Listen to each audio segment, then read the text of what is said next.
चलिए आज बात करते हैं भारतीय संविधान की एक बहुत ही खास ताकत के बारे में। और वो है खुद को बदलने की ताकत। ये समझना बहुत दिलचस्प है कि कैसे हमारा संविधान, जो दशकों पहले लिखा गया था, आज भी हमारे देश के साथ कदम से कदम मिलाकर चल रहा है। ये सवाल अक्सर मन में आता है ना कि 70 साल से भी ज्यादा पुराना एक दस्तावेज आज के डिजिटल युग, आज के भारत की जरूरतों को कैसे पूरा कर सकता है। इसका जवाब ही हमारे संविधान की सबसे बड़ी खूबी है। चलिए इसे एक बहुत ही सिंपल सी चीज से समझते हैं, अपने मोबाइल फोन से। सोचिए अगर हम आज भी वो पुराना कीपैड वाला फोन इस्तेमाल कर रहे होते तो क्या होता। जैसे हमारे फोन को काम करने के लिए सॉफ्टवेयर अपडेट्स की जरूरत होती है, ठीक वैसे ही हमारे संविधान को भी देश के साथ चलने के लिए समय समय पर अपडेट्स की जरूरत पड़ती है। और इसी वजह से एक्सपर्ट्स हमारे संविधान को एक जीवंत दस्तावेज या लिविंग डॉक्यूमेंट कहते हैं। ये कोई पत्थर की लकीर नहीं है जिसे बदला ना जा सके, बल्कि ये एक ऐसा सिस्टम है जो हमारे समाज और देश के साथ साथ सांस लेता है, बढ़ता है और विकसित होता है।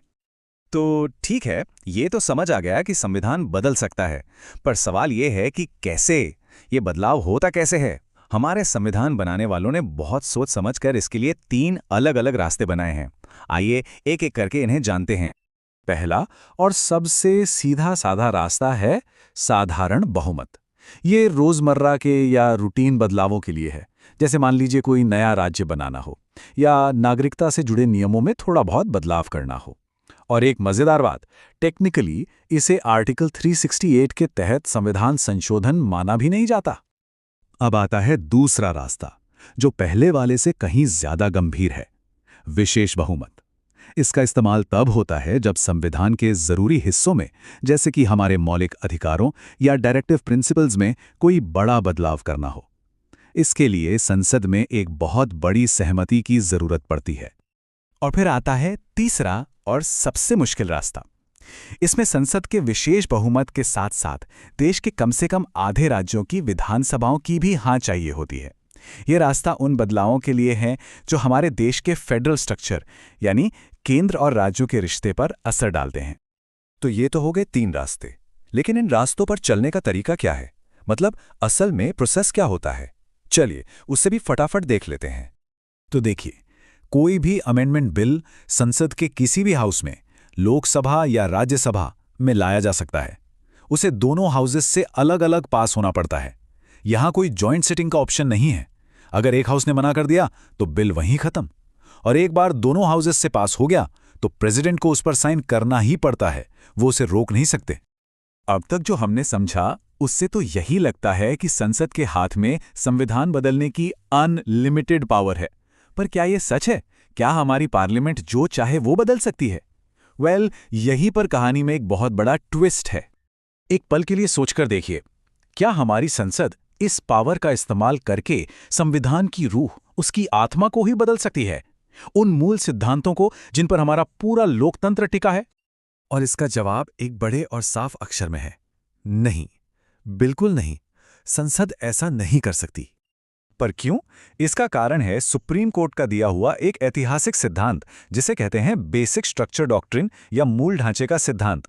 ये सिद्धांत एक तरह की लक्ष्मण रेखा है। ये कहता है कि संसद संविधान में संशोधन तो कर सकती है, पर उसकी नींव को, उसके बेसिक स्ट्रक्चर को नहीं हिला सकती। ये हमारे संविधान का एक अदृश्य सुरक्षा कवच है। तो अब ये पूरा सिस्टम हमारे सामने है। एक तरफ बदलाव की गुंजाइश, दूसरी तरफ मूल ढांचे का सुरक्षा कवच। ये असल में कठोरता और लचीलेपन के बीच एक बहुत ही खूबसूरत बैलेंस है। इसे समझने के लिए चलिए दुनिया के 2 एक्सट्रीम उदाहरण देखते हैं। एक तरफ अमेरिका का संविधान है, जिसे बदलना बहुत बहुत ही मुश्किल है। तो दूसरी तरफ ब्रिटेन का संविधान है, जिसे बदलना एक आम कानून बनाने जितना ही आसान है। और फिर आता है भारत। हमारे संविधान निर्माताओं ने इन दोनों एक्सट्रीम्स को देखा और कहा, नहीं, हमें चाहिए बीच का रास्ता। तो हमारा संविधान ना तो अमेरिका जितना कठोर है और ना ही ब्रिटेन जितना लचीला। ये दोनों का एक शानदार मिश्रण है। इस सोच को डॉक्टर बी.आर. अम्बेडकर के शब्दों से बेहतर कोई नहीं समझा सकता। उन्होंने कहा था कि संविधान इतना मजबूत होना चाहिए कि वो टिका रहे, लेकिन साथ ही इतना लचीला भी हो कि देश की तरक्की के साथ खुद को ढाल सके। यही संतुलन ही इसकी सबसे बड़ी ताकत है। और अगर किसी को सबूत चाहिए कि हमारा संविधान वाकई में कितना जीवंत है, तो वो ये नंबर है। अब तक हमारे संविधान में 106 बार संशोधन किया जा चुका है। ये नंबर दिखाता है कि ये दस्तावेज समय की ज़रूरतों को समझता है और लगातार खुद को बेहतर बनाता है। तो आज की हमारी बातचीत हमें एक अहम सवाल पर लाकर छोड़ती है।